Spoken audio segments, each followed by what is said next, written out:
ka na.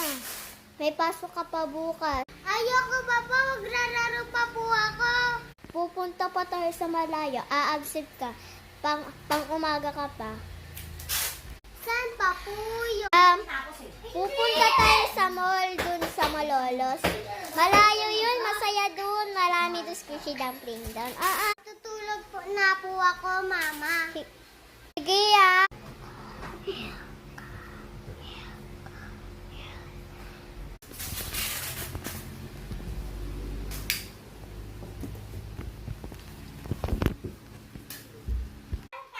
Aayusin na kita ah. Dala mo! Naman. Sige pa. Wala na. Wala na. Oh, bilisan mo. Talaga, no? Alas 8 na ako. Dapat tulog na tayo. Magpapahinga ka na. Hindi tayo tapos sa assignment to. Oh. Ganda talaga ng anak ko. Manang-manak sa tatay mo. Kaya Huwag ka makailan sa kanila. Siyempre Mamaya sa assignment po. to. Gaho. Siyempre po. Manang-mana sa inyo.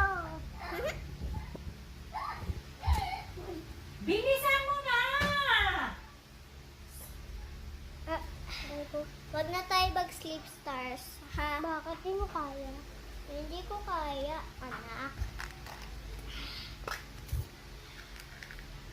Pinakita mo na yung ipon. Ang ganda.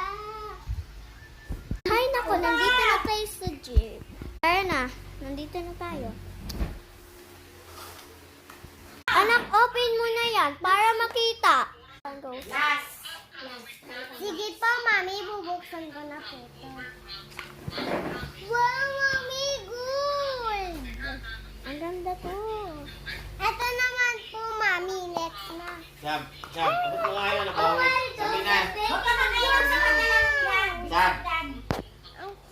Oh, matulog ka na. Abot mo na headset ko na.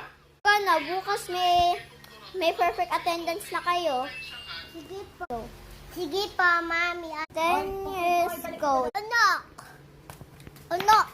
kumusta ka na dyan? Ano ba yan? Bakit ka galit ka sa akin, anak? Wala. Wasak. Wasak? Anong ginagawa mo dyan? Nag-aayos ng paninda, di ba? Obvious. Sasabihin pala ako sa iyo, anak. Ano ba yun? Aalis na ako sa Pilipinas. Go. Che, wala. Punta ka sa'yo. Part 2.